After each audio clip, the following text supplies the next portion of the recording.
Naongea na wewe mwanamke ambaye huwa una tabia ya kushiriki tendo la ndoa na mwenza wako, ambapo uke wako unakuwa ni mkavu, lakini unamshawishi mwenza wako aweze kutumia vilainishi kama vile mate na mafuta ili kuweza kurahisisha tendo la ndoa. Kitu usichokijua ni kwamba unaenda kuharibu bakteria walinzi ambao huwa wanalinda uke. Sasa kwa nini iwe ni wewe mwanamke ambaye unapitia changamoto ya uke mkavu mpaka unadiriki kutumia vilainishi ili kuweza kurahisisha tendo la ndoa? Kitu usichokijua ni kwamba unapotumia vile vitu unaenda kuharibu bakteria walinzi ambao huwa wanalinda uke. Sasa kwa nini uweze kuingia katika changamoto hiyo wakati tatizo la uke mkavu linatibika? Kama ni mwanamke ambaye unapitia changamoto ya uke mkavu, chukua namba yangu hapo juu nitafute.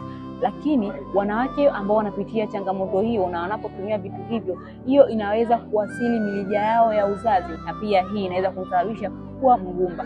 Lakini pia kama ni mwanamke ambaye ni mgumba na umekata tamaa kabisa ya kuweza kubeba ujauzito, na kushauri na ninakwambia hata usijaribu kukata tamaa, wakati mimi niko hapa kwa ajili ya kukusaidia, kwa sababu nina package ambazo utazitumia ndani ya siku 30 na zitakusaidia wewe kupata ujauzito. Sasa kama wewe ni mwanamke ambaye unapitia changamoto ya ukavu ukeni, lakini pia una changamoto ya ugumba, chukua namba yangu hapo juu bio, nitafute, nitakusaidia na nitakupa program sahihi ni jinsi gani au ni kitu gani uweze kufanya, na nitakusimamia zaidi. Pia usisahau ku like, comment na kushare video hii kwa wanawake wengine ili nao waweze